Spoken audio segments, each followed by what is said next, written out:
কথা শুনে সায়ন্ত ভাই, আমি আপনার কাছে যেতে চাই। আমরা যেটি শিরোনাম রেখেছি তার সাথেই মিলিয়ে আসলে প্রশ্ন রাখতে চাই। বিএনপি মহাসচিব মির্জা ফখরুল ইসলাম আলমগীর বলেছেন যে নির্বাচন সংক্রান্ত যে সংস্কার সেগুলোকে বেশি গুরুত্ব আরোপ করেছেন তিনি। নির্বাচন যাতে দ্রুত হয় সে ব্যবস্থা করারও আহ্বান জানিয়েছেন। সংস্কারের পরেই নির্বাচন অন্তর্বর্তী সরকার বলছে। সার্বিক সংস্কার করার পরেই নির্বাচন, নাকি শুধু নির্বাচনকালীন সংস্কার যেটা দরকার সুষ্ঠু নির্বাচনের স্বার্থে সেটিকে অগ্রাধিকার দেওয়া প্রয়োজন? আপনার কি মনে হয়? জি, আপনাকে ধন্যবাদ জানাচ্ছি এবং আমার সঙ্গে আলোচনায় দুজন সম্মানিত অতিথি আছেন এবং যারা শুনছেন সবার জন্য শুভেচ্ছা রইল। সংস্কার তো আসলে একটা ব্যাপক বিষয় বা চলমান প্রক্রিয়া এবং চলমান প্রক্রিয়া। সংস্কার যদি আপনি যে বাংলাদেশে যা যা সমস্যা আছে এর সম্পূর্ণ সংস্কার করতে চান 50 বছরও শেষ হবে না। এটা তো আসলে এই সরকারের দায়িত্ব নয়। এই সরকারটি কেন এসেছে? এটা ফ্যাসিবাদ 16 বছর ধরে দানবের মতো করে এই দেশের বুকে জেঁকে বসেছিল।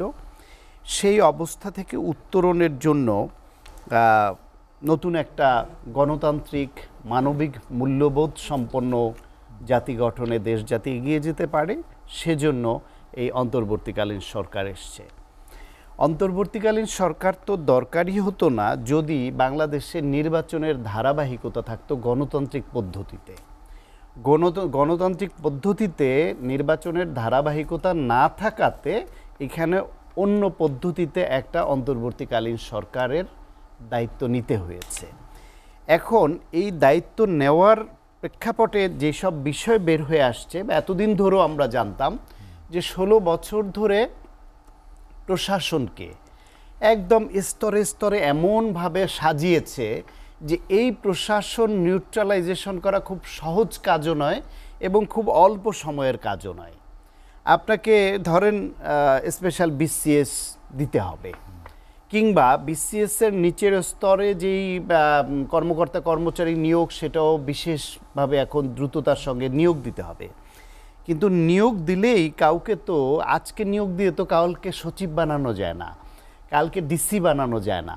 সুতরাং এখন দেখা যাচ্ছে যে এই যে মানে গুরুত্বপূর্ণ পদগুলোতে যে নিউট্রাল পার্সনদের, যারা মানুষের কাছে গ্রহণযোগ্য, ফ্যাসিবাদের সুবিধাভোগী না এবং এদেশের গণতন্ত্রের পক্ষে অবস্থান নিবে, এইরকমদের যে বসাবে সে লোকই তো খুঁজে পাওয়া কঠিন হয়ে যাচ্ছে। 16 বছর ধরে ওএসডি করে রাখা, একই পদে রাখা, যোগ্যতর পদে তাকে পদোন্নয়ন না দেওয়া, এই কারবারগুলি করেছে। এখন পুলিশ প্রশাসন, বিচার বিভাগ, গুরুত্বপূর্ণ সব জায়গায় সাংবিধানিক প্রতিষ্ঠানগুলোতে যদি কাউকে ওই পজিশনে দিতে হয়, কিভাবে এত তাড়াতাড়ি দেয়া সম্ভব? এবং তার মধ্যে আছে আবার যারা দিবেন তারও ওই ফ্যাসিবাদের ভেতরকার লোক, তারাই ছদ্মবেশে এইখানে ঢুকে পড়েছে। সাম্প্রতিককালের একটা উদাহরণ আপনারা সবাই জানেন যে 59 জেলায় ডিসি নিয়োগ দেওয়া হয়েছে না? সমকালের হেডলাইন এটা, নতুন ডিসির 56 জনই আওয়ামী লীগের তালিকার। একটা সরকার ডিসি নিয়োগের জন্য ফিট লিস্ট করে না, যে কোন জেলায় জেলায় কাদেরকে ডিসি নিয়োগ দেওয়া হবে তার যে একটা তালিকা করা হয়, অগ্রাধিকার ভিত্তি দেওয়া হয় যাদেরকে, সেটাকে বলে ফিট লিস্ট। মানে এই ডিসি বানানোর জন্য এই লোকগুলা এই সরকারের দৃষ্টিতে ফিট। সেই আওয়ামী লীগের ফিট লিস্টে থাকা 56 জনকে এই অন্তর্বর্তীকালীন সরকারের সময় ডিসি নিয়োগ করা হয়েছে, যারা ওই ফ্যাসিবাদের সময় সুবিধাভোগী, সেই সময় ভালো পদ এনজয় করেছে, রাতের ভোট বা বিনা ভোটের নির্বাচনে সহযোগিতা করেছে। তাদেরকেই আওয়ামী লীগ সিলেক্ট করেছিল ফিট লিস্টে যে এদেরকে পরবর্তীতে আমরা ডিসি নিয়োগ দিব। এই সরকার এসে আলী ইমাম মজুমদারের নামটি জড়িয়ে পড়েছে এইখানে, তার নেতৃত্বে যে ডিসি নিয়োগ করা হলো সেইখানে এই 59 জনের মধ্যে 56 জন এই কাতারের। এখন এরপরে যারা বঞ্চিত ছিল এই 16 বছর, তারা এটার বিরুদ্ধে প্রতিবাদ করলো, আন্দোলন করলো। সেই প্রতিবাদের প্রেক্ষাপটে একদিনের মধ্যে 8 জনের নিয়োগ বাতিল করা হলো। তার মানে হচ্ছে এদের প্রতিবাদটা ভ্যালিড, যৌক্তিক, সত্য তাদের বক্তব্য। তা না হলে 8 জন নিয়োগ বাতিল করলো কেন? পরের দিনই প্রধান উপদেষ্টার সঙ্গে এই নতুন নিয়োগ পাওয়া ডিসিদের মিটিং হওয়ার কথা ছিল সকাল 11টায়, ক্যান্সেল করেছে। তার মানে একটা ব্লান্ডার করে ফেলেছে। এই কাজটা কে করলো? এটা কি ডক্টর মোহাম্মদ ইউনূস করেছেন? না, তার উপদেষ্টাদের মধ্যে বা উপদেষ্টারা যাদের উপর নির্ভর করেন সেই জায়গাগুলোতে এখনো ওই ফ্যাসিবাদের ভূত চেপে বসে আছে। তারা রং বদলেছে, কথার ধরন বদলেছে, কিন্তু সেই ফ্যাসিবাদের ভূত চেপে আছে।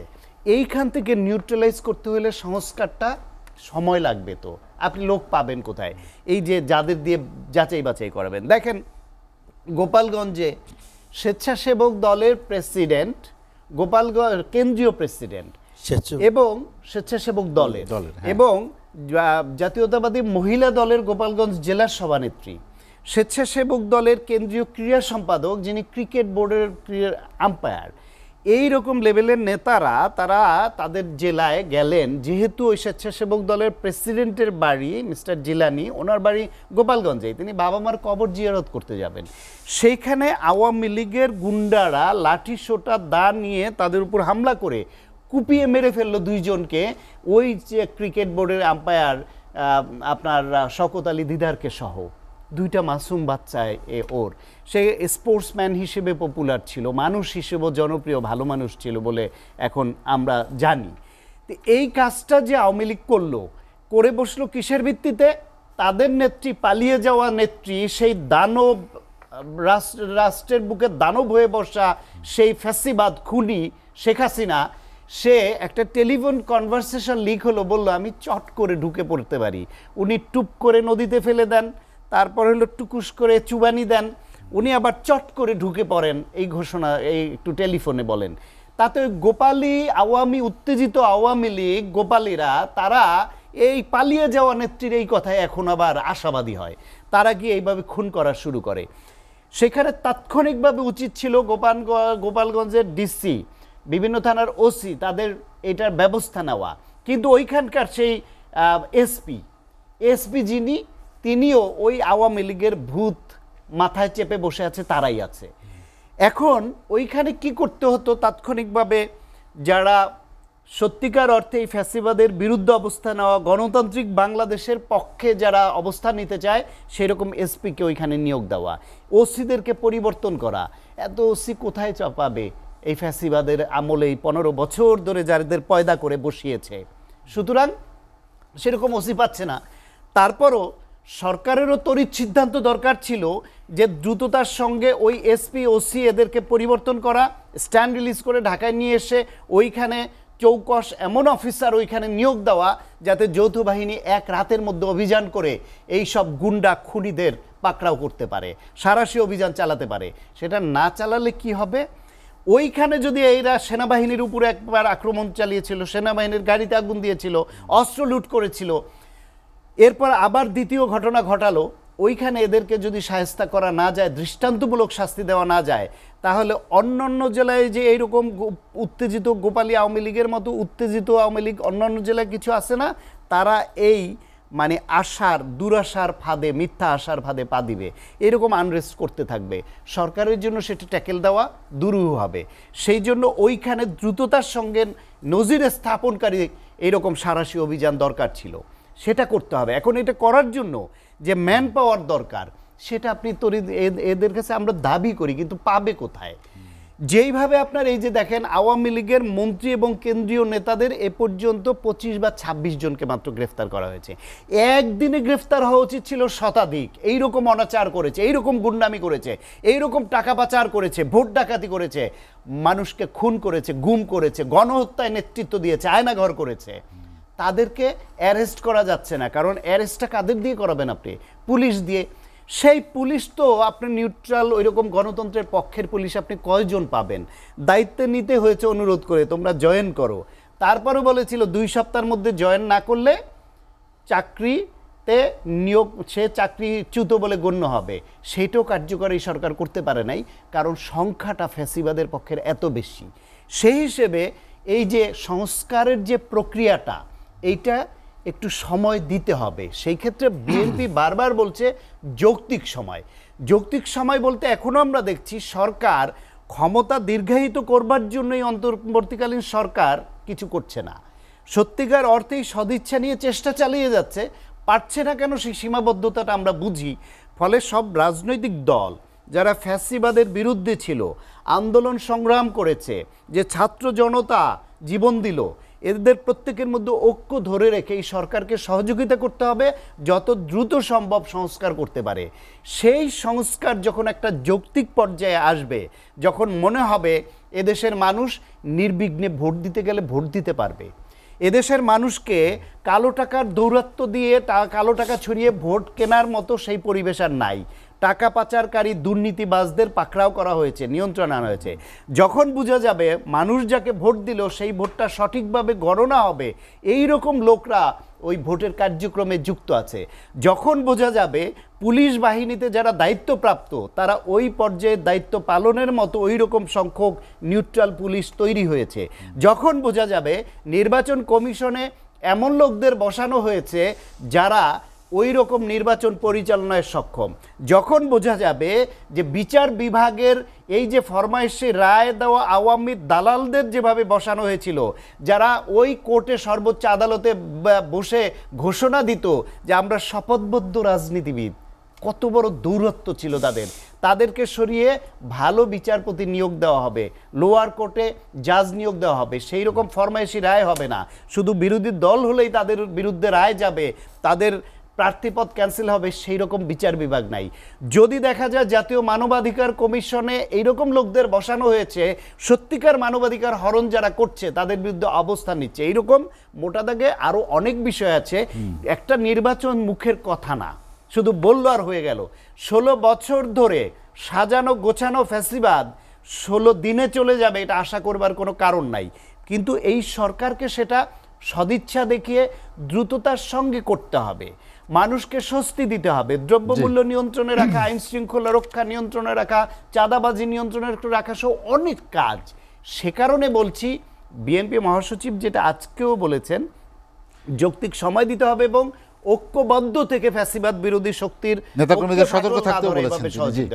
ডাক্তার শাহাদাত হোসেন শান্ত, আমি আপনার কাছে আবার আসবো। আলমগীর শিকদার লোটন, যেটি শান্ত ভাই বলছিলেন, আপনি শুনছিলেন যে নির্বাচন একটি গ্রহণযোগ্য সুষ্ঠু নির্বাচন অনুষ্ঠানের ক্ষেত্রে অনেকগুলো জায়গা থাকে যেখানে আসলে প্রশাসনকে নিরপেক্ষ থাকতে হয়, সেই পরিস্থিতিতে নিয়ে আসার জন্য যে যৌক্তিক সময় সেটি আসলে কতটা, আর বিএনপি বরাবরই নির্বাচনের উপর জোর দিচ্ছে, আপনার কি মনে হয় কেন এই জোর দেওয়া? আপনার সাবজেক্টটা কি ছিল? সংস্কার ও নির্বাচন। নির্বাচন না? ধন্যবাদ।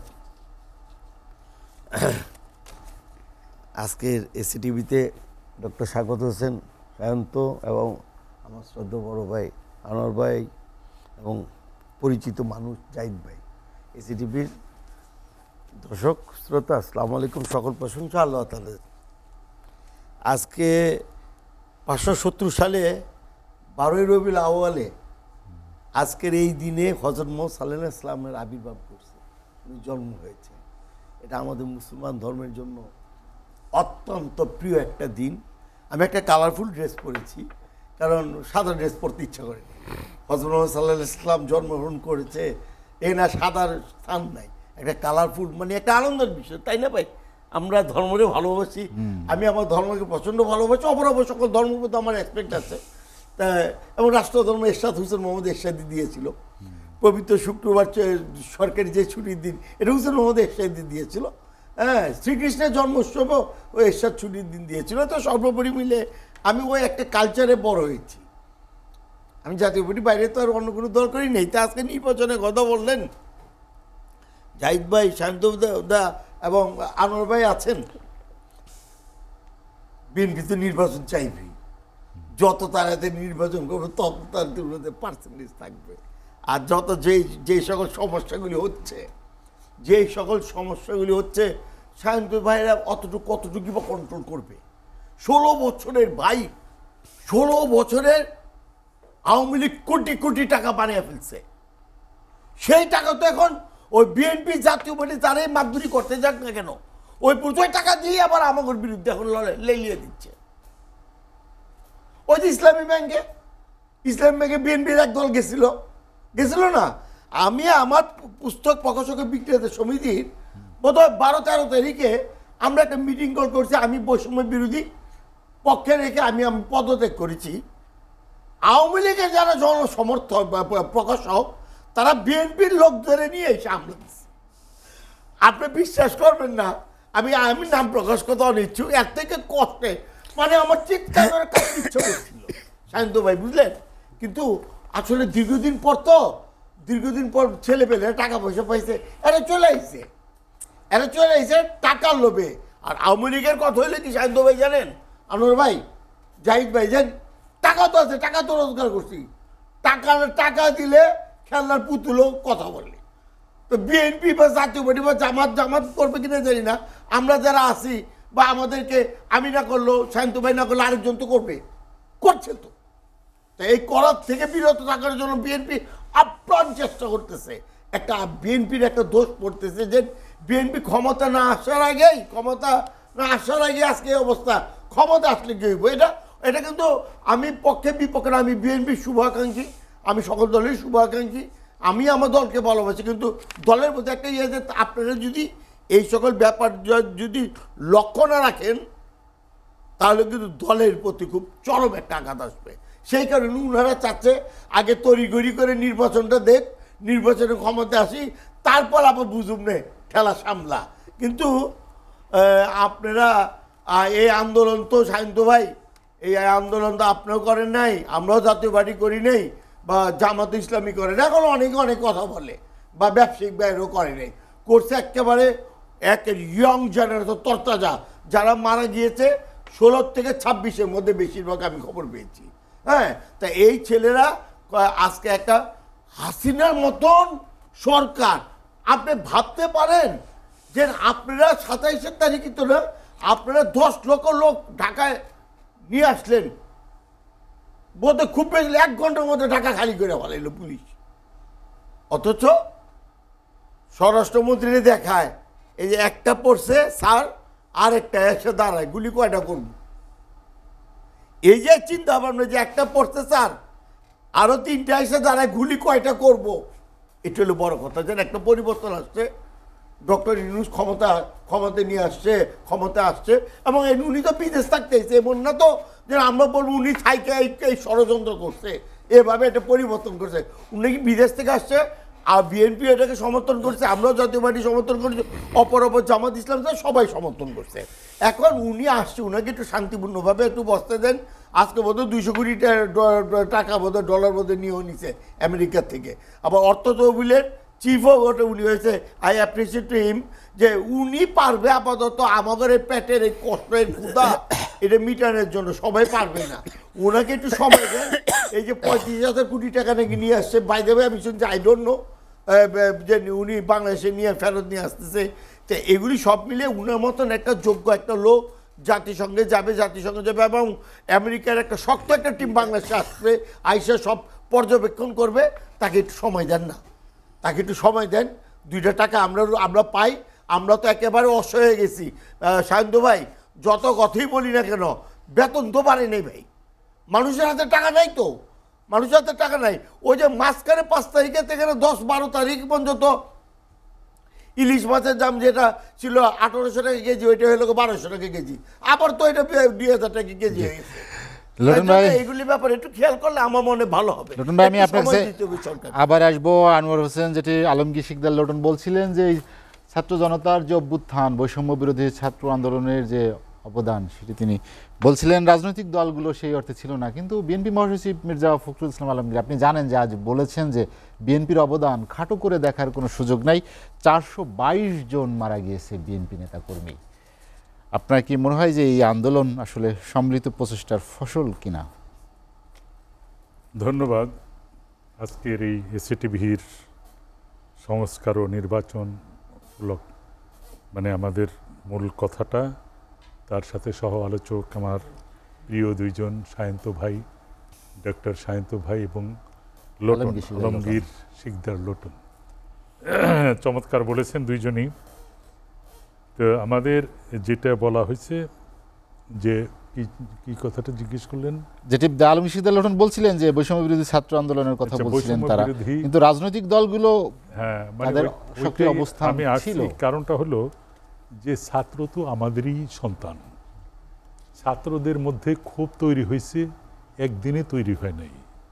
এই ক্ষোভের সাথে তার পরিবার জড়িত আছে, এই ক্ষোভের সাথে তার সমাজ জড়িত আছে, এই ক্ষোভের সাথে তাদের সকল পরিচিত জনরা জড়িত আছে। দীর্ঘ সময় বিএনপি আন্দোলন করেছে 16 বছর। এই 16 বছরের মধ্যে বিএনপি যারা করে তাদের লিস্ট আছে সকল আওয়ামী লীগের লোকদের পুলিশের হাতে, আইন শৃঙ্খলা রক্ষাকারী বাহিনীর হাতে, এবং ওই এলাকায় যারা সরকারি দল করতো তাদের সবার হাতেই আছে। তো এখন যখনই কোনো আন্দোলনে যায়, বিএনপি যাইতো, তখন দেখা যাইতো যে আইন শৃঙ্খলা রক্ষাকারী বাহিনী মানে পুলিশ লীগ, তারপরে যুবলীগ, ছাত্রলীগ, আওয়ামী লীগ, এরা সবাই চিনতো, একজনের জানতো। জানার পরে পুলিশের হাতে ছিল আর্মস, পুলিশ লীগের হাতে, তারা কোনো না কোনোভাবেই তাদেরকে কিডন্যাপ করত, যেটাকে বলা হয় গুম করে নিয়ে যেত। তারপরে তার কোনো ট্রেসই পাওয়া যেত না। এই দেশে মাইক্রোবাস নিয়ে আসতো, 10 থেকে 15 জন আসতো, এসে একটা বাসায় থেকে তুলে নিয়ে যেত। একটা রাষ্ট্রের ভিতরে এই কথাগুলি সব জায়গাতে মিডিয়াগুলিতে আসতো, জনে জনে সেগুলি জানতো, কিন্তু পুলিশ কোনো ট্রেস খুঁজে পেত না যে এইটা কারা নিয়ে গেল, কি নিয়ে গেল। রাষ্ট্র এমন একটা পর্যায়ে চলে গেছিল, যার জন্য হচ্ছে কি যারা পার্টি করত সাধারণত তারা ভয়ের মধ্যে থাকতো যে কখন আমি শেষ হয়ে যাব, গুম হয়ে যাব, খুন হয়ে যাবে। কিন্তু যখন স্টুডেন্টরা বের হইল, সব স্টুডেন্টদের লিস্ট তাদের মধ্যে নাই, ইউনিভার্সিটিগুলিতে আছে, সেইখানে তাদের লিস্ট আছে, চলে, কিন্তু ওইগুলি তো তাদের কাছে আর ছিল না। যার জন্য স্টুডেন্টরা যখন সাহস করে বের হয়ে গেছে, তাদেরকে কপারেশন করছে, তাদের পিছনে চলে আসছে অন্যান্য পার্টির লোকজনই। সেখানে আওয়ামী লীগের ছাড়া বাদবাকি বিএনপি হতে পারে, অন্যান্য পার্টির ইয়াং জেনারেশন ওদের সাথে মিশে যেয়ে কাজ করেছে। ঢাকা ইউনিভার্সিটি থেকে সবচেয়ে বেশি এই ব্যাপারে বিক্ষোভ হয়েছে। ঢাকা ইউনিভার্সিটি তো নিয়ন্ত্রণ করত কিছু পুলিশ লীগ সহ যারা ছিল ছাত্রলীগের লোকজন, কিন্তু সেখান তো ছিল অন্যান্য দলের লোক ছিল, ছাত্র দল ছিল, তাদেরও ব্যাপক একটা সমর্থন ছিল, কিন্তু ওই ভয়ে তারা কোনো কথা বলতে পারে নাই, তারাও বের হয়ে আসছে। এখন যেটা হয়েছে যে এই যে স্টুডেন্টরা যে বিক্ষোভ করছে, আমাদের এই দেশের পরিবর্তন ঘটিয়েছে, সেইখানে এখন কথা হচ্ছে ছাত্র জনতা, এই ছাত্র জনতা মিলেই এটা করছে। যদিও আমরা ক্রেডিট দিতে চাই বা আমরা অনেক অনেক বেশি ধন্যবাদ জানাতে চাই অনেক সহমর্মিতা আমাদের মধ্যে ছাত্রদের জন্য, কারণ হলো ছাত্ররা পৃথিবীতে পরিবর্তন কিন্তু শুরুই করে ছাত্র আন্দোলন থেকে। যত পৃথিবীর এইরকম পরিবর্তন আসছে, তো আমরা সেইখানে মনে করি যে ছাত্রদের অসাধারণ এই বিপ্লব এই দেশের পরিবর্তনের 16 বছরের পরিবর্তন ঘটিয়ে দিছে। এখন এইখানে আপনি দেখেন যে ছাত্র জনতা যদি সেই ফ্যাসিস্ট সরকার বা স্বৈরাচারী সরকার এই দেশ ছেড়ে পালিয়ে গেছে, কিন্তু এখন যারা আছেন তত্ত্বাবধায়ক, তাদের তো এই যে জঞ্জাল, ভয়ঙ্কর একটা জঞ্জাল গত 16 বছরে জমে গেছে, একটা ভাগারে পরিণত হয়েছে, ডাস্টবিনের দুর্গন্ধযুক্ত। এখন এইগুলিকে ক্লিন করার জন্য একটু সময় দিবেন না? সময় তো দেওয়া উচিত। সেই সময়ের জন্য কি হচ্ছে, ইমিডিয়েটলি যেটা করেছে 6টা কমিশন করেছে। এই 6টা কমিশনের দায়িত্ব দেখেন, সবচেয়ে গুরুত্বপূর্ণ 6টা কমিশন, সেই 6টা কমিশন হয়ে গেছে। সেইখানে তারা ধীরে ধীরে কাজ করবে, যে কোনোভাবেই হোক, আজ হোক কাল হোক, একজন ইলেকটেড গভর্নমেন্ট আসবে, ইলেকটেড গভর্নমেন্ট আসলে যে তাদের কাছেই ক্ষমতা দিতে হবে, কারণ হলো ইলেকটেডরাই হলো জনগণের সেই নির্বাচিত পাওয়ার, যারা নেবেন তারাই থাকবেন। কিন্তু এই ইলেকটেডের প্রতি তো আমাদের একটা বিদ্বেষ এসে গেছিলো, আমরা সাংঘাতিক রকমভাবে ইলেকশনের ব্যাপারে কোনো কিছুই আমরা বলতে পারি নাই। যতগুলি ইলেকশন হয়েছে সেইগুলি সব দেশের মানুষ জানছে। আজকে যার বয়স 30 বছর 32 বছর, সে কিভাবে কখন ভোট দিতে হবে সেটাও তারা বুঝেন নাই, পারে নাই। তো তাদের ভিতরে সেই ক্ষোভগুলি তৈরি হয়েছে। কিন্তু তার থেকে ইম্পর্টেন্ট হলো যে আজকে তত্ত্বাবধায়ক যে প্রধান ডক্টর ইউনূস, আমরা জানি যে সারা পৃথিবীতেই তার প্রচণ্ড একটা গ্রহণযোগ্যতা আছে।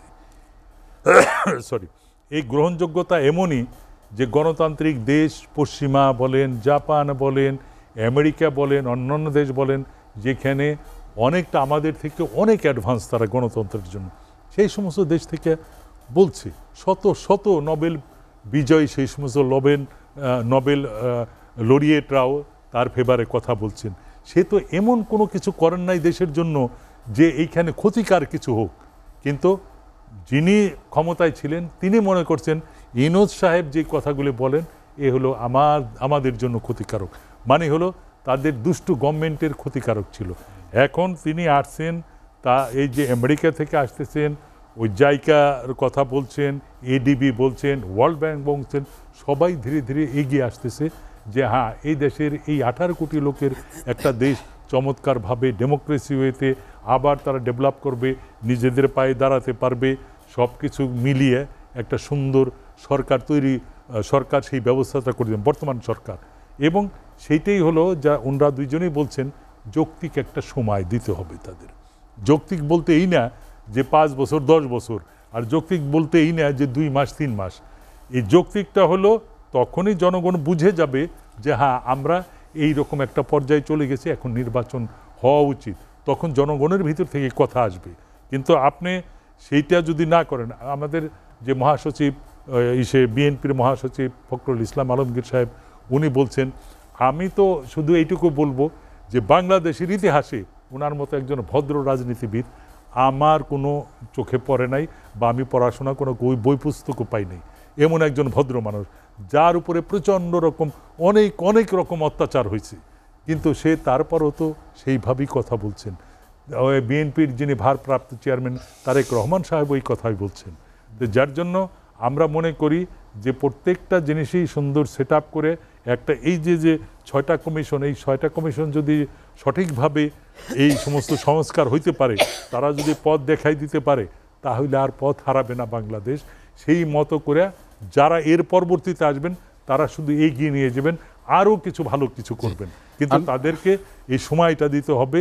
আমরা মনে করি তত্ত্বাবধায়ক ভালো কিছুর জন্য সময় প্রয়োজন। জি আনোয়ার ভাই, আমি ডাক্তার শাহাদাত হোসেন শান্ত, যেটি আনোয়ার ভাই বললেন যে 6 জন বিশিষ্ট নাগরিককে 6টি কমিশন গঠন করা হয়েছে সংস্কারের জন্য। আপনি জানেন যে দুর্নীতি দমন বিষয়ক যে সংস্কার বিষয়ক যে কমিশন হয়েছে, সেখানে টিআইবির নির্বাহী পরিচালক ডক্টর ইফতেখারুজ্জামান যিনি দায়িত্বে আছেন, আজ একটি অনুষ্ঠানে তিনি বলেছেন যে ছাত্র জনতার যে অভ্যুত্থান তার সুফল যদি জনগণের কাছে পৌঁছে দিতে হয়, তাহলে একটি তারুণ্যের শক্তি নির্ভর একটি রাজনৈতিক শক্তি অপরিহার্য।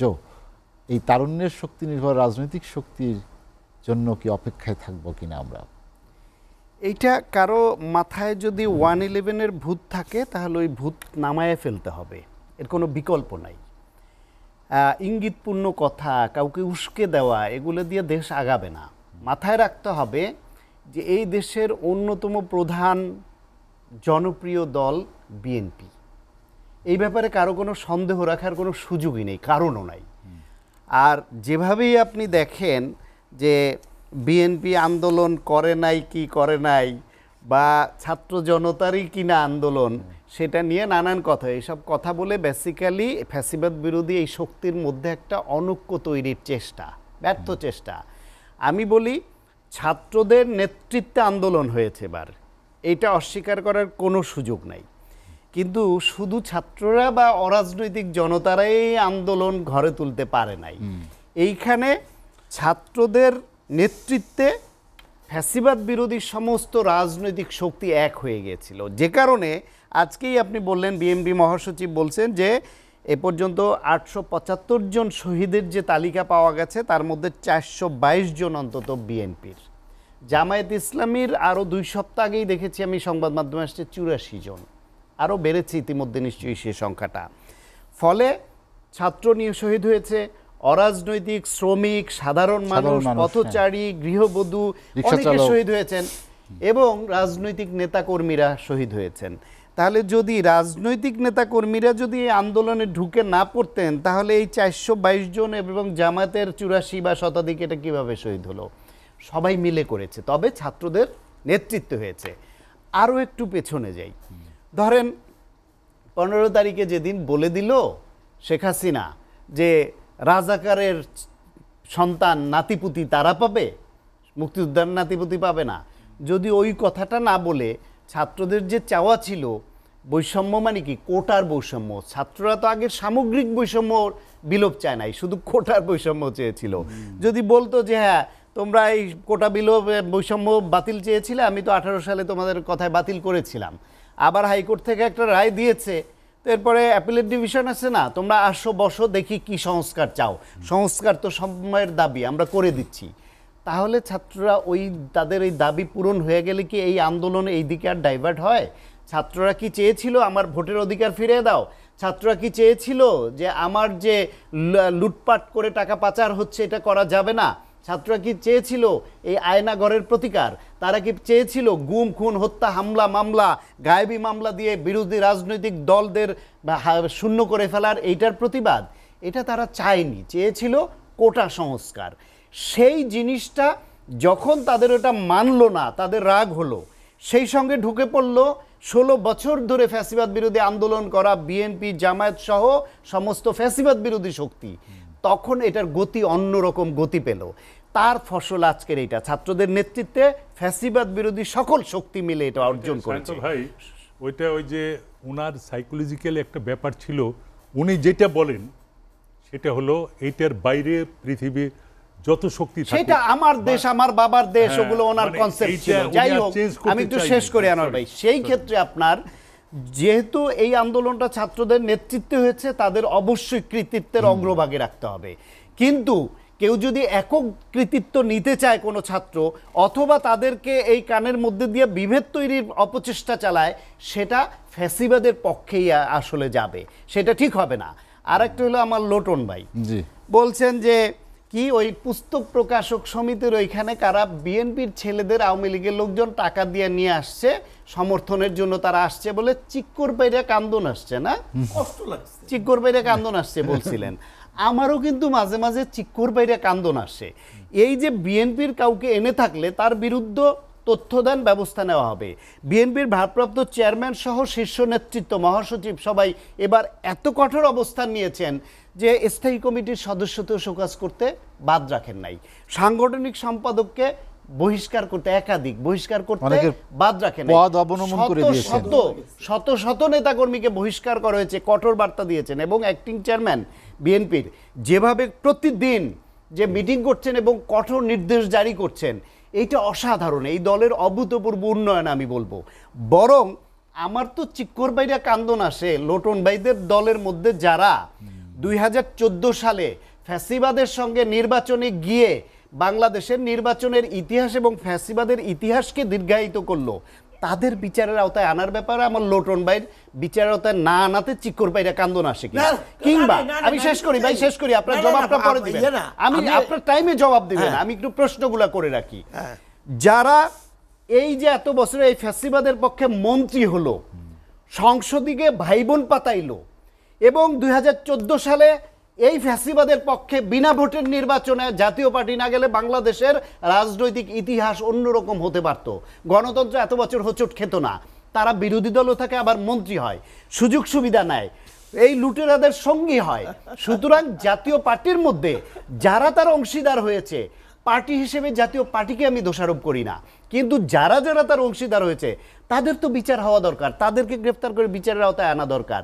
সেইটা না করাতে চিক্কর বাইরে তো আমারও কান্দন আসে আমার লোটন ভাইয়ের মতো, ওইটাও আমরা একটু শুনতে চাই।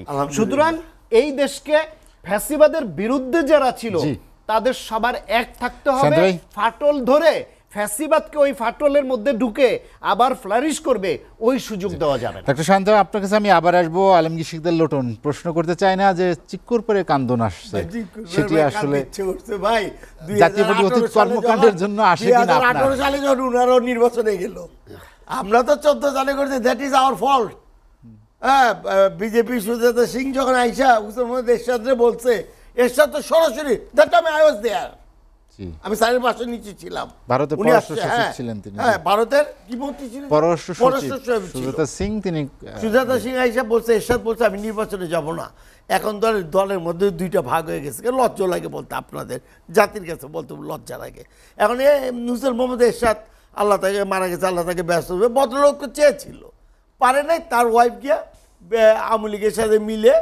কিন্তু আমি না মাঝে হয়তো অবাক হয়ে যাই, যারা মন্ত্রী হলো, হ্যাঁ আমি মাঝে হয়তো একটু অবাক হয়ে যাই, মন্ত্রী হয়েছে 2014 পর নবত 14 সালে 14 সালে কি মন্ত্রী হয়েছে 14 আগে হয়েছে 14 দেখেন উনি বিশেষ দূত ছিলেন এরশাদ সাহেব। এরশাদ বিশেষ দূত ছিল না, মন্ত্রী ছিল 5 জন। ভাই না 3 জন ছিল। বিশেষ দূত তো ছিল বাণিজ্য টিভির সামনে ক্যামেরা। বাণিজ্য তুই খাবি না, তোর বাপে খাইবো হবি না মানি দইটা নিয়ে গিয়া সিএমএতে ভর্তি করাতে বুঝেন না কোনো কিছু করার ছিল? জাতীয় পার্টির কাদের হ্যাঁ। বাণিজ্য মন্ত্রী ছিল, হ্যাঁ, এরকম বিমান একটা মন্ত্রী অবস্থা ছিল। ছিল, বাণিজ্য মন্ত্রী পর্যটন আমাদের মন্ত্রী ছিল। জেএম কাদেরও ছিল। হ্যাঁ, পরবর্তীতে জেএম কাদের কিন্তু নির্বাচনে যায় নাই, পরবর্তীতে নির্বাচনে যায় নাই। আপনারা কিন্তু 2018-তে নির্বাচনে গেছেন, আপনি শুধু বলেন আমরা যারা 2014-তে মন্ত্রী গেছি। হয়েছে। আমরা 14-তে গিয়ে একটা যারা ধাক্কা মন্ত্রী খাইছি। তাদের ব্যাপারে হ্যাঁ, অবস্থানটা আমি কি? বলি 14 থেকে একটা ধাক্কা খাইছি। খাওয়ার পর যখন 2014 আইছেন, আমরাও আবার নির্বাচনে গেলাম। যাই, তা আপনারা তো আমাদের সাথে সমান্তরাল দোষী রে ভাই। আপনারা 14-তেও পাইছেন, গেছেন, আপনারা BNP পায় নাই। 18-তে গেছেন। আপনারা জনপ্রিয় ছিলেন, হ্যাঁ। বিএনপিরা জনপ্রিয় ছিল না। 24-এ গেলেন, হ্যাঁ, মন্ত্রী মানে হইলেন। আচ্ছা, ধারণাটা কথা শেষ এরকম। করি। 18-তে গিয়ে তো খাইলেন, দিনের বেলা ভোট দিতে গেছেন, ভোট রাত্রে বেলায় কমপ্লিট হয়েছে। হ্যাঁ। হ্যাঁ, মির্জা ফখরুল ইসলাম আপনাদের আলমগীর এত হইলো কেমনে? আমার রেসপেক্টেবল লিডার। উনি যখন ওই বোধহয় দিনাজপুর নাকি ঠাকুরগাঁও পঞ্চকন্যা, হ্যাঁ, উনি তখন পর্যন্ত ভাবতে পারে নাই রাতের অন্ধকারে যে ভোট হয়ে গেছে। উনি কিন্তু একটা কথা বলছেন, নির্বাচন ভালো হচ্ছে। উনি বুঝতে পারে নাই প্রতিক্রিয়া। এত বড় ওভারটাম করে ফেলাইছে। বুঝতে পারছেন ভাই? আপনারাও ঠকা খাইছেন, রাতের আমরাও ভোটে ঠকা আপনাদের খাইছি ভাই। রাতের ভোটে এমপি যারা হ্যাঁ, হলো, মন্ত্রী যারা হলো, আমি তাদের কই ব্যাপারে বলি আপনাদের তো, অবস্থানটা কি? আপনারা ঠকা খাইছেন, আমরা ঠকা খাইছি। আমাকে দলের লোকদের একটু লবি আছে দেখে হয়তো বা মন্ত্রী এগুলো হয়েছে। হ্যাঁ, এবং কিন্তু তাদের বিএনপির শুনেন বিচার শুনেন হওয়া ভাই, উচিত না? ওরে লোকটা কথা বলে মামলা তো হচ্ছে, আপনাদের বিরুদ্ধে মামলা হয়েছে। এই যে কয়েকটা জায়গায় জাতীয় পার্টির মামলা হয়েছে, মামলা হচ্ছে না? আপনি নিজে বিচার আপনারা হচ্ছে চান না? কিনা? আমরা তো লজ্জিত। আমি যখন জাতীয় পার্টির লজ্জিত প্রেসিডেন্ট হয়ে মিটিং এ জাতির বলছি ধ্বংস করছেন। যে পার্টি অফিস যেদিন পুড়ছে, কেন জাতীয় পার্টি অফিস পুড়বে? পুড়লে যারা দালালি করছে তাদের বাড়ি পুড়বে, আমাদের পার্টি অফিস পুড়বে কেন ভাই? কিন্তু আমরা তো কোনো এটা সাদা কিছুই পাই না। দলের অনুমোদন নিয়ে মন্ত্রী হয়েছে না, হ্যাঁ, তো দল ভাই, ক্ষমা চাবে না? ভাই, দলের যারা দল ক্ষমা চাবে না? দল ক্ষমা চাবে না এই ভুলের জন্য? আরে দল ক্ষমা যাবে হুসেন মোহাম্মদ এরশাদ দলের নাই তো। অনুমোদন ছাড়া মন্ত্রী হয়েছে, আচ্ছা, এমপি শুনেন, হয়েছে, শুনেন, nomination আমি তো ছাড়া। বলতাছি অবশ্যই আপনাদেরও তো দলের থেকে 18 নির্বাচন করছেন না, আরে 18 তো আবার কইরা সবাই সব গেছে। আবার পদত্যাগ করছেন না। 18 তো সবাই হ্যাঁ, অংশগ্রহণ করছে, আমরা- তারপর আমরা- রাতের election আমাদের হয়েছে। একটা ইকুয়েশন ছিল আওয়ামী লীগের সাথে, আপনাদের আলোচনা- সাথে আমাদের ইকুয়েশন ছিল না। এটা অসুবিধা কি ভাই? লটন ভাই, আবার বলতে আসবো আবার করতেই আসবো। পারি। আমি আনোয়ার ভাইয়ের কাছ থেকে শুনে আসি, একটু হাতে সময় কম আছে। আনোয়ার ভাই, যেটি নিয়ে আলোচনা করছিলাম যে আসলে আমরা মূল আলোচনার জায়গায় যেতে চাই, সংস্কার প্রক্রিয়া, যেটি নির্বাচন সংক্রান্তকে অগ্রাধিকার দেওয়া উচিত কিনা, না সামগ্রিক সংস্কারের পরে নির্বাচন হওয়া উচিত। রাষ্ট্রকাঠামো, যেটি বলা হচ্ছে যে রাষ্ট্রকাঠামোর সংস্কারটা আসলেই প্রয়োজন সুষ্ঠু গণতান্ত্রিক চর্চার জন্য। সরি, ধন্যবাদ। সংস্কার তো যে প্রথমেই বললেন, সায়ন্ত ভাইও বলছেন, লোটনও বলছেন, সংস্কারের কোনো শেষ নাই। ভালো কত ভালো, ভালোর থেকেও ভালো, এত ভালো কিছু চাই আমরা, শেষ পর্যন্ত ভালোতে যে এই যে আমেরিকা বলেন, ব্রিটিশ বলেন বা ফ্রান্স বলেন, যেই সমস্ত দেশে গণতন্ত্র, এই একদিনে হয় নাই, বহু বছরে। একসময় ইউরোপে আঙ্গুর যদি না বলে খেত কারো ক্ষেতের বা কারো গাছের আঙ্গুর, সেই ইউরোপে তাকে মৃত্যুদণ্ড দেওয়া হতো। পাদ্রী শাসিত ইউরোপ ছিল এক সময়। আর সেইখানে এখন সেই ইউরোপে মৃত্যুদণ্ডই নাই। আঙ্গুর তো ভালো, মৃত্যুদণ্ডই নাই। তো এটা পরিবর্তন আসছে, কিন্তু আমাদের এই নষ্টটা করে ফেলছে গত 16 বছরে যে অবস্থা হয়েছে আমাদের। এইটা থেকে উত্তরণ ঘটাইতে এই সংস্কারের মূল বিষয়গুলিকে এইগুলি আগে হাত দিতে হবে, তারপরে ধরেন রাজনীতিবিদদের উপরে ছেড়ে দিতে হবে। সুষ্ঠু সুন্দর রাজনীতি তৈরি হোক। এই দুষ্ট রাজনীতি থেকে আমাদের যদি মুক্তি আসতে হয়, তাহলে প্রথম যে 6টি কমিশন করা হয়েছে, এই 6টি কমিশন যদি ঠিকভাবে কাজ করতে পারে, তাহলে আপনি দেখেন যে মানবাধিকার কমিশন, আমি তো মনে হয় যে 10 বছরও মানবাধিকার কমিশন বলতে যেই দেশে কিছু আছে, এটাই তো জানি না আমরা। মানুষের অধিকার, এই মানুষের অধিকার নিয়ে প্রত্যেকটা দেশেই থাকে, কিন্তু তাদের কোনো কাজকর্ম ছিল না। অধিকার বলতে গুম হয়ে যেত, খুন হইতো এটি মানবাধিকার। বিভিন্ন, তারপরও তারা কোনো কথা বলতেন না। ওইগুলো পোস্টেড হইতো উপর থেকে, সেই মানে যারা তখন পাওয়ারে ছিল সেইখান থেকে। তারপরে দেখেন যে বর্তমানে ঘটনা আমাদের সেক্টরের একটা বিষয় বলি, যেহেতু আমি গোল্ড আর ডায়মন্ডের, এইখানে যারা ওই সরকারের সাথে বিদেশে সফর করছে, যারা শেখ হাসিনার মেয়েকে তার শোরুমে নিয়ে শো করছেন, একজন ডায়মন্ড ব্যবসায়ী, তিনি ছিলেন তখন শেখ মুজিবুর রহমান এবং শেখ হাসিনা তাদের স্বপ্ন বাস্তবায়নের জন্য নিবেদিত ছিলেন। ঠিক এই সরকার যখন আসছে তত্ত্বাবধায়ক, উনি চলে গেছেন, এখন চলে গেছে খালেদা জিয়া রহমানের স্বপ্ন বাস্তবায়ন করার জন্য মাঠে নেমে গেছেন। তো আমরা কি করবোটা বলেন, কোথায় থেকে যাব? আর যেটা বললেন যে প্রশাসন হইতে আরম্ভ করে এই দীর্ঘদিনে 16টি বছরে বড় হয়েছে, ধীরে ধীরে বড় হয়েছে, এদেরকে রিমুভ করবেন কতটুকু, কিভাবে সম্ভব? এত কুইকলি তো করতে পারবেন না। ওই ডিসির কথা বলছেন, এত ডিসি কোথায় পাবেন? এইখানে এই 56 জন ডিসি যদি আওয়ামী লীগের সময় নির্ধারণ করা হয় যে এদেরকে আমরা এখানে পোস্টিং দিব, তো তারা আপনার ফেভারে এইখানে কাজ করবেন কেমনে? যার জন্য হলো যে পুলিশ বলেন, যে কোনো অর্গানাইজেশন, সরকারি অর্গানাইজেশন, তাদেরকেও জবাবদিহিতার মধ্যে আসতে হবে। বিচার বলতে আমরা তো আগে বুঝতাম যে বিচারে ওইখানে যাওয়াই হলো, ওইটা রায় হয়ে গেছে, রায়টা উপরে থেকে বলে দিচ্ছে যে এইভাবে রায় দাও, সেটাই রায় হয়ে গেছে, সবাই জেনে যেত। এখন এই যে এইটার যদি জবাবদিহিতা না থাকে, আমাদের এই যে দুদক কি করেছে, দুদক ধরছে কারে? সব ধরছে আজকে থেকে 15-16 বছর আগে, 20 বছর আগে যারা দুর্নীতি করছে তাদের ধরছে। আর যে পিয়ন চলে গেছে 400 কোটি টাকা নিয়ে, বলছে যে আমি পিয়ন 400 কোটি টাকার হয়েছে, আমি তাকে বের করে দিছি। আপনি কেন বের করবেন? কেন? তাকে তো আপনার আইনের আওতায় আপনি আনবেন, বরঞ্চ আপনি নিজেই উদ্যোগী হয়ে শাস্তি দিতেন। বলতেছে একজন প্রধানমন্ত্রী, সে তার 400 কোটি টাকার একজন পিয়ন পাইছে, তাকে কঠিন শাস্তি দিছে, আপনি 18 কোটি মানুষের সহানুভূতি পাইতেন। হ্যাঁ, তো এইগুলি হলো যে আপনারা সেইগুলি তামাশা করছেন, হাসি মস্করা করছেন এইগুলি নিয়ে। মানুষ বলছে এই যে আপনাদের সংবাদ সম্মেলন করছেন, হাসি মস্করার সংবাদ সম্মেলনে উনি একজনে সাংবাদিক বলছেন যে মাননীয় প্রধানমন্ত্রী, আমরা ভীষণভাবে শঙ্কিত যে আপনি বিশ্বনেত্রী হয়ে যাচ্ছেন, আমাদেরকে আপনি আর মনে রাখতে পারেন, আমরা আর আপনাকে পাচ্ছি না। কতখানি ওয়েলিং, কতখানি তৈল মর্দন হইলে এই দেশের সাংবাদিকরা হলো দেশ জাতির বিবেক, তারা হলে সবকিছু তুলে ধরে। এইরকম আসলে ওই সাংবাদিক শেখ হাসিনাকে ধরে রাখতে পারে নাই, পালিয়ে চলে গেছে। হ্যাঁ, এই রকম টাইপের যদি আপনারা সেট আপ করেন, তাহলে এই দেশে কি হবে? এই যে ডক্টর সলিমুল্লাহ খান আছেন, যে মাঝে মাঝে অপ্রিয় সত্য কথা বলেন, ভীষণ রেসপেক্ট করি, কিন্তু এই যে অপ্রিয় তো সত্য কথা আমরা তো বলতে পারি নাই। আমরা ব্যবসায়ী, উনি ডাক্তার, উনি রাজনীতিবিদ, একজন ব্যবসায়ীও, আলমগীর তো আমাদের ছোট ভাই ব্যবসায়ীও। এখন এইগুলিকে আমাদের দ্বারা বলা সম্ভব ছিল? এখন তো গলাবাজি কিছুটা করতে পারি। ডাক্তার শাকাত হোসেন শান্ত, আমরা আলোচনার শেষ দিকে চলে এসেছি, হাতে সময় কম। নির্বাচনী যে রোডম্যাপ, এটা কি সংস্কারের পরে যেটি চা হচ্ছেন, মানে কি সংস্কারের মধ্য দিয়ে নির্বাচনী রোডম্যাপটা হতে পারে? না, সংস্কার এবং নির্বাচনের রোডম্যাপ দুইটা একটা আর একটার সঙ্গে সম্পর্কযুক্ত। সেই জন্য এই যে 3 মাসের জন্য যে 6টা কমিশন নিয়োগ দিয়ে যে সংস্কারের রূপরেখা যেটা দেয়া হলো, আরও অনেকগুলো সংস্কার দরকার হবে। ঠিক একইভাবে এই সংস্কারটা হয়ে কতখানি করা যায় তার উপরে নির্ভর করবে যে নির্বাচনের পরিবেশ তৈরিতে আমরা কতটুকু এগিয়ে গেলাম, তখন নির্বাচনের রোডম্যাপটা দেওয়া সহজ হবে। কিন্তু এইখানে শুধুমাত্র দায়িত্ব দিলাম আর 3 মাস সময় দিলাম, 3 মাসের মধ্যে এদেরকে এটা পারতে হবে। যদি না পারে তাহলে তাদের সরে যেতে হবে, অধিকতর যোগ্য কাউকে ওখানে দিতে হবে। তারা যেখানে পদ নেবেন তারপরে যোগ্যতার পরিচয় দিবেন না, সময় ক্ষেপণ করবেন এবং এই সরকার দীর্ঘমেয়াদী করার এবং রাজনীতি শূন্য করার, বিরাজনীতিকরণের যেসব সুর তোলেন ওগুলা করবেন। কিংস পার্টি করার কোনো ন্যূনতম চেষ্টা যদি দেখা যায়, ওরাও পচবে, যাদের কিংস পার্টি বানাবে তারাও পচবে, এবং আমাদের এই যে গণ অভ্যুত্থানের যে স্পিরিট, বৈষম্য বিরোধী যে আন্দোলন, এটা ফেল করবে।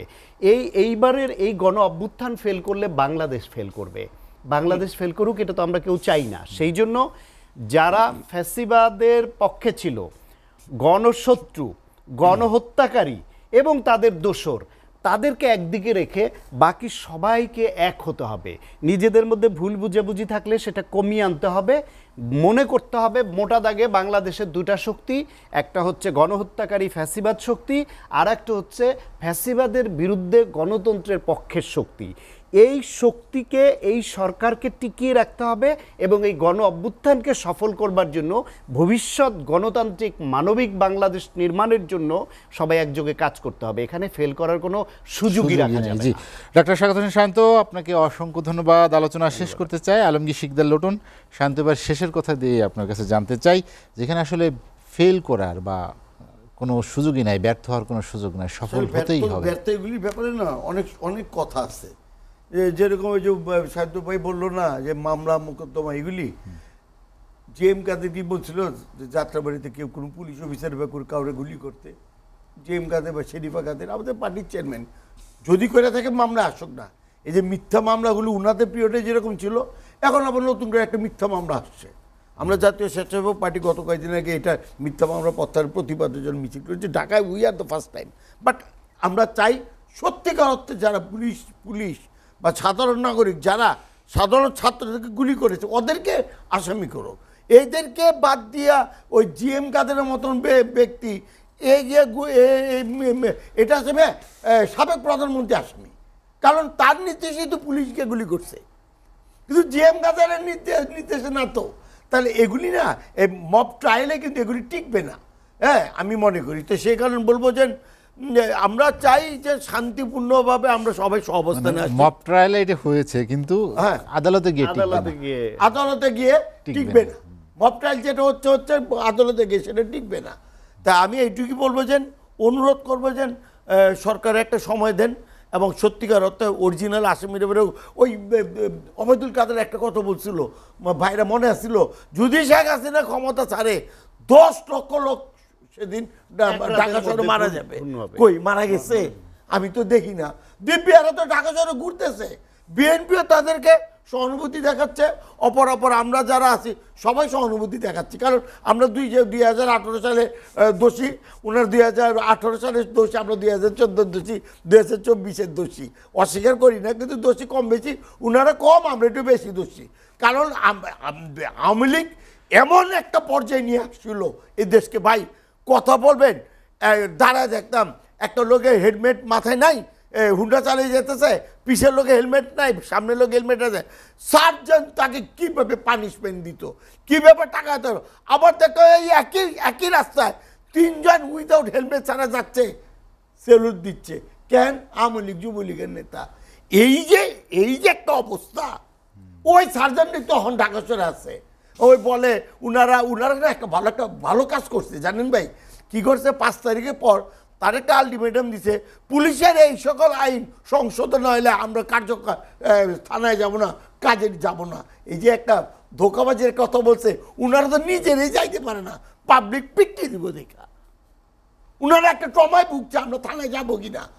তাই উনারা আবার সুন্দর করে দেখেন, এখানেও তারা চালাকি করছে। আমি সব পুলিশকে বলবো না, পুলিশের প্রতি অবভিয়াসলি আমার রেসপেক্ট আছে, কিন্তু পুলিশের যে অত্যাচার, এই অত্যাচার আসলে মানুষ ফেরা হয়ে গেছে। এবং আওয়ামী লীগ গভর্নমেন্ট জানে ঢাকা ঠিক তো দেশ, সেই কারণে পুলিশ, স্থানীয় সরকার, নির্বাচন কমিশন এগুলি তারা কুক্ষিগত করে রেখেছিল। ওটাতে বেরিয়ে আসতে পারছি ভাই, সামনে আসা নাকি ভালো। আলমগীর শিকদার লোটন, আপনাকে অসংখ্য ধন্যবাদ। হাতে সময় নেই, আনোয়ার ভাই আলোচনা শেষ করতে চাই। লোটন ভাই একটা প্রত্যাশার কথা বলেছেন, সামনে ভালো কিছু হবে, তার প্রক্রিয়া কি, বা আমরা কি দিয়ে খেই বা আশ্বস্ত হতে চাই? ধন্যবাদ। ভালো তো আমরা আশা করছি, দেশের মানুষ আশা করছে, এবং যাদের হাতে ভালো করার প্রাথমিক দায়িত্ব তারা অলরেডি চেষ্টা করতেছেন ভালো কিছু করার। এখন মানুষ তো 100% কেউ একেবারেই মানে সঠিক পথে থাকতে পারে না, চলার পথে সমাজ আছে, যে সমাজ থেকে, কিন্তু এই সমাজের ভিতরেই যারা ভালো লোক তাদেরকে চেষ্টা করা হয়েছে বেছে বেছে দায়িত্বগুলি বন্টন করা, দেওয়া। তা আশা করি, আমরা খুবই আশাবাদী যে এরা অন্তত প্রাথমিকভাবে, যেখানে 100% হলো খারাপ দূষিত হয়ে গেছে, সেখানে যদি তারা 40% বা 30%ও যদি ইমপ্রুভ করতে পারে, তবু আমরা একটা পেলাম। তারপরে বাদ বাকি যারা জনপ্রতিনিধি আসবে, তারা ওই ধারাবাহিকতা তাদের রাখতেই হবে। না হলে এই দেশের মানুষ আর এরকম চায় না। তারা কিন্তু এখন মুখ খুলে অনেক কথা বলছে। আপনি দেখেন যে একটা সময় দীর্ঘদিন পরে যখন বিএনপি 2023-এ বা 2022-এ যখন বিভিন্ন জায়গায় স্যাংশন দেওয়া হলো আমেরিকা, তখন তারা আবার ঘুরে দাঁড়ানোর মতো একটা সাহস পাইল। এই সাহস পাওয়ার ফলে কি হলো, বিভিন্ন ডিস্ট্রিক্টে বিভিন্ন বিভাগীয় শহরগুলিতে তারা মিটিং করলো। এমন জায়গায় দেখা গেছে যে নদী সাঁতরাইয়া 3 দিন বন্ধ রাখছে, লঞ্চ টঞ্চ, নদী সাঁতরা মানুষ চলে আসছে। এই যে মানুষের একটা আবেগ, মানুষের আকাঙ্ক্ষা, এই আকাঙ্ক্ষাগুলি তারা তখন চেষ্টা করছে, কিন্তু সেইখানে পারেন নাই। লোটন যেমন বলল যে এই যে 18 জাতীয় নির্বাচনের কথা, নির্বাচনে 14-তে যায় নাই, অনেক অনেক বলা হয়েছিল, কিন্তু যখন যা গেছে তারা, তখন আপনি বলেন, লোটনকে আমি জিজ্ঞাসা করি, জাতীয় পার্টি কি এত জনপ্রিয় পার্টি যে বিএনপির থেকেও বেশি তারা সিট পেয়ে গেল? হ্যাঁ, মানে তারপরও কাদের সাহেব, আমি বলছি শোনো, কাদের সাহেব তারা এইগুলি করছে, দালালি করছে বলেই এরা, না অবশ্যই দালালি করছে। কাদের সাহেবকে আমি ব্যক্তিগতভাবে চিনি, উনি বাণিজ্য মন্ত্রীও ছিল, উনি বিমান ও পর্যটন মন্ত্রীও ছিল। হ্যাঁ,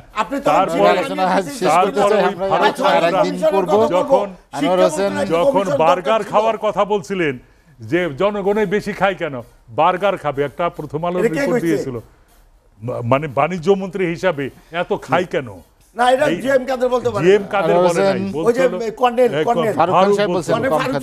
তখন তাকে টাইপের না, কিন্তু টাইপালাদের সহযোগিতা করছে। এই টাইপালাদের যদি সহযোগিতা না করতো, বিরোধী দল বলতে কিছু